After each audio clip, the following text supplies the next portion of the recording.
Bonjour, dans ce vidéo, on va faire la deuxième partie des exercices sur les matrices en Python. Donc, on commence par le premier exercice. Écris une fonction qui renvoie un vecteur contenant le maximum de chaque ligne de la matrice A. C'est-à-dire, la fonction, elle va renvoyer un vecteur qui contient le maximum de chaque ligne d'une matrice. Donc, on va dire la matrice, par exemple, elle contient 3 lignes. Donc, le vecteur, il contient 3 éléments. Et par exemple, pour la première ligne de A, on va dire 1, 0, 3. Donc, le premier élément du vecteur, c'est 3. C'est le maximum de la première ligne. Donc, def max va prendre une matrice de points n,p égale np.shape, c'est-à-dire n lignes p colonne de A, bien sûr. Après, on va créer un vecteur vide for i in range n. Donc, on va commencer ligne par ligne. Donc, il y a n lignes. Donc, on va commencer par la première ligne, ensuite deuxième ligne, ensuite troisième ligne, et ainsi de suite. Donc, c.append. Donc, on va ajouter un autre vecteur, np.max. Le max de quoi? De la matrice, de la première ligne de la matrice, c'est-à-dire im ligne de la matrice, toutes les colonnes. Donc, par exemple, si i égale à 0, donc au début, je vais ajouter au vecteur le maximum de la première ligne de la matrice A. Ensuite, i égale à 1, c'est-à-dire on va ajouter le maximum de la deuxième ligne de la matrice A, et ainsi de suite. Ensuite, return C. Donc, je vais ajouter au vecteur C le maximum np.max de la im ligne de la matrice. Quand j'écris comme ça AI 2 points, c'est-à-dire la im ligne, toutes les colonnes de la im ligne de la matrice. Return C. Maintenant, je vais définir une matrice mp.array. Donc 1,2, 0,3 et 6,4. Je vais afficher la matrice A et ensuite j'applique la fonction, notre fonction. Donc, le maximum de première ligne, c'est 2, c'est bon. Maximum de la deuxième ligne, c'est 3, c'est bon. Et le maximum de la troisième ligne, c'est 6. Je passe au deuxième exercice. Écris une fonction qui renvoie un vecteur contenant la moyenne de chaque colonne de la matrice A. Donc, cette fois, c'est pas le maximum, c'est la moyenne. Et c'est pas les lignes, c'est les colonnes de la matrice A. Donc, def moyenne, je vais appeler la fonction. Prends une matrice A, n,p égale np.shape de la matrice A, c'est-à-dire n ligne p colonne. Et après, je vais créer un vecteur vide. Ensuite, for i in range p cette fois, c'est pas n. Pourquoi? Parce que je vais voir la première colonne, ensuite la deuxième colonne, et ainsi de suite. Donc, c'est les colonnes, pas les lignes. C.append, donc j'ajoute un autre vecteur, np.min. np.min, c'est-à-dire elle va calculer la moyenne du vecteur qu'on va donner. C'est quoi le vecteur qu'on va mettre? C'est toutes les lignes, donc 2 points, virgule, la ième colonne. Donc, si i égale à 0, c'est-à-dire je suis dans la première colonne. Donc, je vais ajouter un autre vecteur C, la moyenne de la première colonne quand i égale à 0. Et ainsi de suite. Return C. Donc, faire A égale à np.array. Donc, 1,0,1, 1,1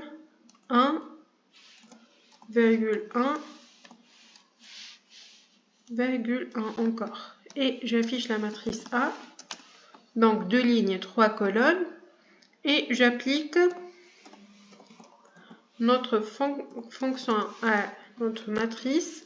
Donc, le moyen de la première colonne, 1, 1, c'est 1.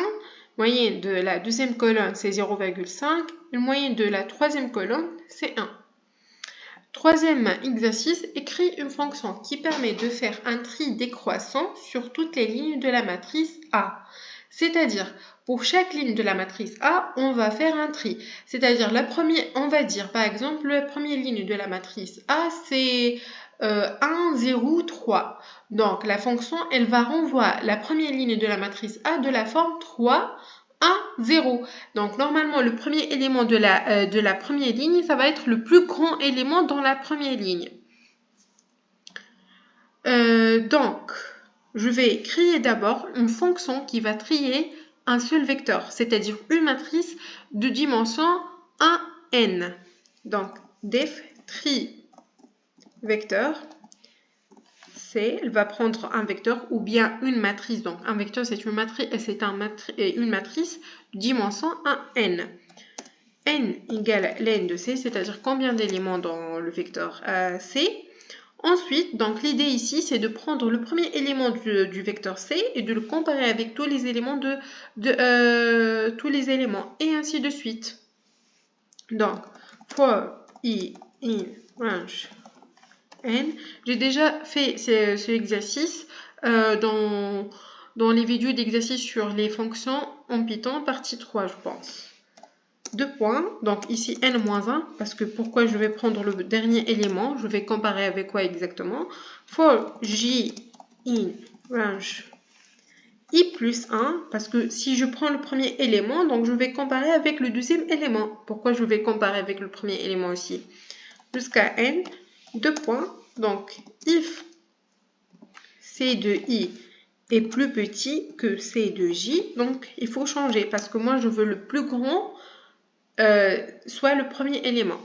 Donc, je vais changer. Donc, je vais prendre une variable a, par exemple, qui va prendre le contenu de ci. Ci prend le contenu de cj. Et cj prend le contenu de ci que j'ai mis dans a. Et c'est tout. Return c. Maintenant, je vais faire trier pour une matrice. Def tri va prendre une matrice. Donc, n,p, c'est égal à np.shape de A. Après, donc, qu'est-ce qu'il a dit l'énoncé? Il a dit, donc, on va trier, c'est-à-dire la première ligne après la deuxième ligne, donc ligne par ligne. Donc, for i in range n, parce que ligne par ligne. Donc, on va dire maintenant i égale à 0. Donc, je suis dans la première ligne. Donc, la première ligne, c'est-à-dire i, virgule 2 points, égale, donc la première ligne, c'est un vecteur. Donc, je peux appliquer la fonction trivecteur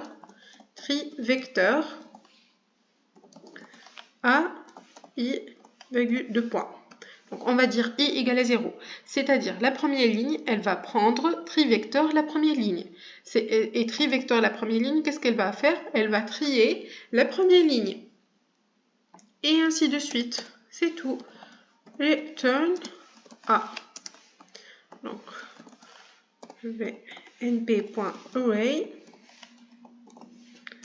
3,7,2. Ensuite, je prends 4,6,9 et 5,10,3. Je vais afficher la matrice A. Ensuite, je vais appliquer la fonction. Donc, la première ligne, c'est 3, 2. 7, c'est plus grand que 3. 3, c'est plus grand que 2. C'est bon. Deuxième ligne, 9, 6, 4. C'est bon. Troisième ligne, 10, 5, 3. C'est bon. Donc, en fait, dans cette fonction tri, la matrice A, qu'est-ce qu'on a fait? On a pris la première ligne et on a trié en utilisant la fonction trivecteur. Parce que la première ligne, c'est un vecteur. Ensuite, j'ai pris la deuxième ligne. Donc, quand i égale à 1, j'ai pris la deuxième ligne et j'ai trié aussi. Ensuite, quand i égale à 2, c'est-à-dire j'ai sélectionné la troisième ligne et j'ai trié à partir de cette fonction. On passe au quatrième exercice. Écris une fonction qui calcule le produit matriciel de deux matrices A et B sans utiliser la fonction dot. Donc, on sait bien que la fonction np.dot, elle calcule le produit matriciel directement. Mais on veut créer une fonction qui calcule le produit matriciel de deux matrices A et B. Manuellement, on va le créer. Donc, def produit va prendre deux matrices A et B, deux points. Donc, n,p c'est égal à np.shape de la matrice A. Et bien sûr, on ne peut pas faire le produit de deux matrices, sauf que la matrice A, par exemple, de dimension np, donc il doit que la matrice B doit, de dimension, elle doit que la dimension de la matrice B soit pm, par exemple. Mais il faut que les nombres de lignes dans la matrice B soient p. Donc, p,m égale np.shape la matrice B. Ensuite, donc normalement, le produit des deux matrices A et B, donc on va l'appeler AB par exemple, c'est une matrice de dimension nm. D'accord, donc moi je vais créer une matrice AB qui contient tous les zéros, donc de dimension nm. Donc l'idée, qu'est-ce qu'on va faire? On va remplir cette matrice qui contient tous les zéros, on va le remplir. Donc, on va dire par exemple le n égale à 2, le p égale à 3, et je vais écrire ici juste pour expliquer, et le m égale à 2 aussi. Donc, normalement, AB, elle doit être de dimension de 2, 2,2. D'accord. Donc, for i in range n, donc ça c'est pour les lignes de la matrice AB, for j de in range m, ça c'est pour les colonnes de la matrice AB. En même temps, le i c'est pour les lignes de A, puisqu'il y a n lignes dans A, et le j c'est pour les colonnes dans B. D'accord. Donc moi je vais commencer à remplir la matrice A et B, AB. Donc, puisque la matrice AB, dans notre exemple, de dimension de 2, c'est-à-dire le premier élément, on va l'appeler par exemple A1, c'est égal à A, c'est la première ligne de A fois le premier colonne de B. C'est ça la règle, c'est-à-dire A00 fois B00 plus A0 0,1 fois B 1, 0 plus A 0,2 fois B 2, 0. Donc ça, c'est la première ligne, la première colonne de la matrice A fois B. Ça, c'est la règle. Donc, j'ai rien fait, c'est juste la règle. Donc, normalement, ça, c'est pour les lignes de A. Donc, 0, c'est-à-dire le I. Le B pour les colonnes, c'est le J, on a dit. Donc, ça, c'est J0, I0. Ensuite, I, ça reste 0. I, ça reste 0 pour A. Et le J, ça reste 0 pour B. Donc, les colonnes pour A, ils commencent par 0 jusqu'à P. Les colonnes pour A. Et pour B, la même chose. Les lignes pour B, ça commence par 0 jusqu'à K. Donc, je vais ajouter ici for K, par exemple, in range P. D'accord. Ici, je vais faire S égale à 0. Ensuite, je vais mettre S égale à S plus A. Donc, on a dit I pour les lignes de A, parce qu'il commence de 0 jusqu'à N, et il y a N lignes de A. Ensuite, K ici. Pourquoi K ici? Parce que il y a P colonne de A fois B K virgule J. Parce que il y a K ligne de B, K elle commence de 0 jusqu'à P, et J parce qu'il y a M colonne de B. Et ici, for I égale à 0, for J égale à 0, c'est-à-dire quand I égale à 0 et J égale à 0, c'est-à-dire je suis dans la première ligne, première colonne de la matrice AB. Dans la matrice AB. Donc, S égale à 0. Après, je vais faire la somme de ça. C'est-à-dire, ça quand k égale à 0, après quand k égale à 1, cette partie-là, et ensuite quand k égale à 2, cette partie-là.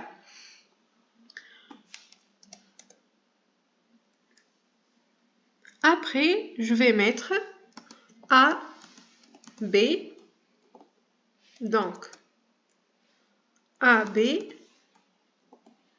I virgule J, c'est égal à S. Donc ici. Juste ici. Parce que I égale à 0, J égale à 0, j'ai calculé le premier terme de AB, c'est 0, 0. Ensuite, J égale à 1, c'est-à-dire première ligne, deuxième colonne. Donc, je vais le calculer aussi, et ainsi de suite. Donc, return AB. J'espère que vous avez compris. Maintenant, je vais prendre un exemple. Donc, A égale à np.array 1,2,3 0,1,4. Donc ça c'est la matrice A. Je vais mettre ici A.shape. Donc 2 lignes, 3 colonnes. Maintenant B, il faut que ce soit 3 lignes par exemple. Et je vais dire 2 colonnes. Donc np.array. Donc 1,0 0,3